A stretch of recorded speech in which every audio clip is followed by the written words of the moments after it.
देश प्रदेश में सबसे पहले बात करते हैं हम बिहार की, जहां पर कोरोना के मामले लगातार बढ़ रहे हैं। पिछले 2 दिनों में 4000 से ऊपर नए मामले आए हैं। कल मुख्यमंत्री नीतीश कुमार ने माना कि अधिक से अधिक टेस्ट और टीकाकरण से ही इसकी रोकथाम हो सकती है।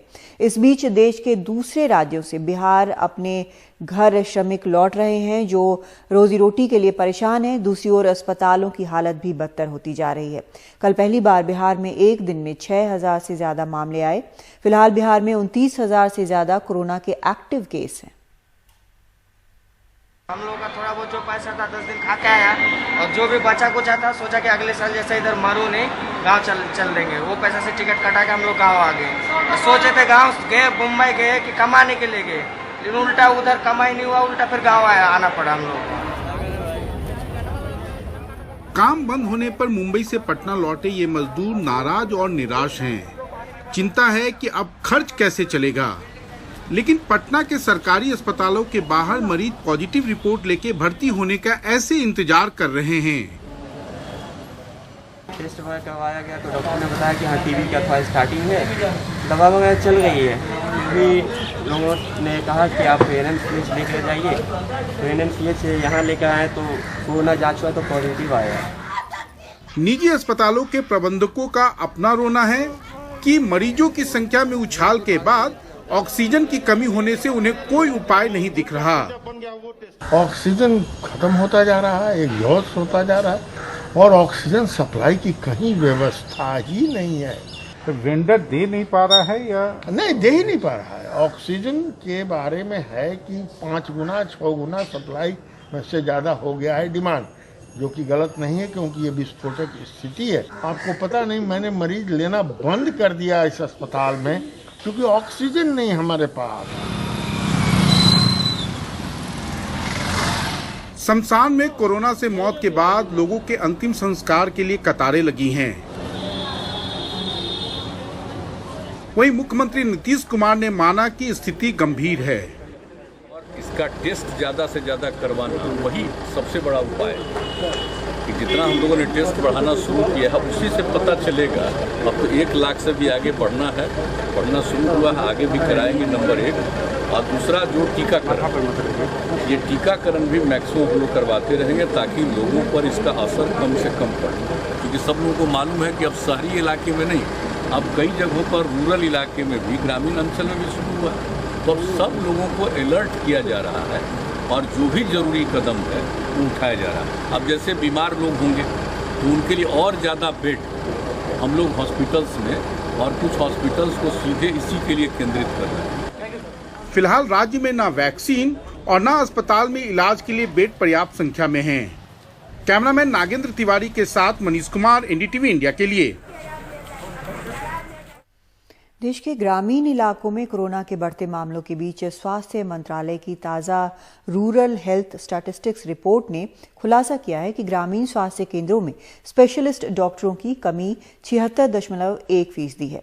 कोरोना के खिलाफ इस जंग में कमी डॉक्टरों तक सीमित नहीं है।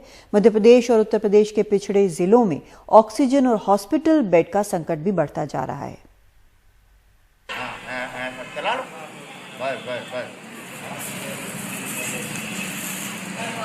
मध्य प्रदेश के स्वास्थ्य मंत्री डॉक्टर प्रभुराम चौधरी के इलाके सांची के कम्युनिटी हेल्थ सेंटर में एक माली कोरोना के सैंपल इकट्ठा कर रहा है। कर्मचारी तो किसी को तो आप परमानेंटली हैं या आपको बुला लिया जाता? नहीं, परमानेंट नहीं, मैं पेड़ पौधों को कम करता जी, पेड़ पौधों को कम करता हूँ मैं।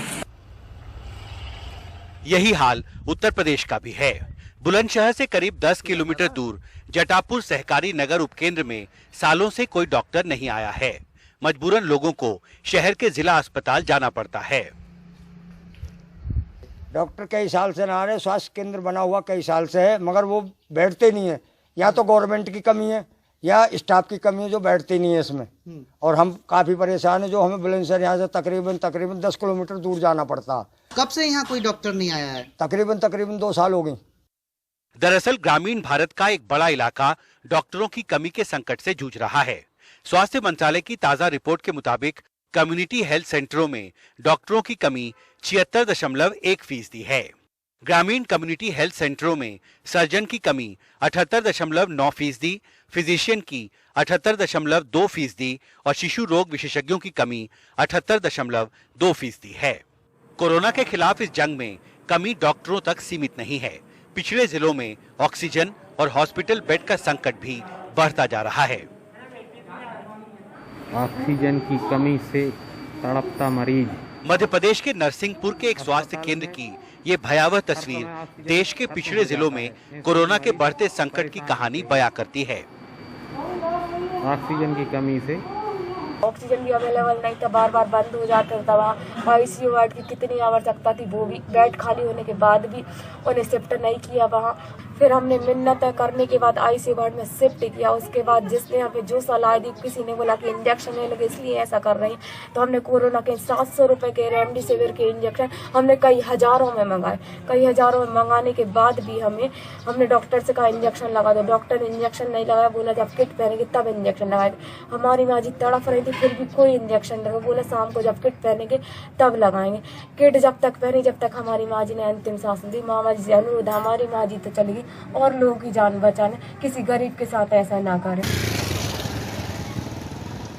मध्य प्रदेश के नरसिंहपुर से करीब 200 किलोमीटर दूर कटनी में भी मरीज ऑक्सीजन की कमी से जूझ रहे हैं। गुरुवार को जालपा वार्ड निवासी कल्पना नौगरिया को उनके पुत्र हिमांशु गुप्ता एम्बुलेंस से गंभीर हालत में जिला अस्पताल लाए, लेकिन मां को ऑक्सीजन मुहैया कराने में काफी संकट झेलना पड़ा। मम्मी की हमको ऑक्सीजन की इतनी ज़रूरत है कि अगर 1 मिनट के लिए भी अलग करेंगे तो उनकी सांसें रुकने की संभावना बहुत ज़्यादा है। 1.5 घंटे से हम लोग यहाँ परेशान हो रहे हैं।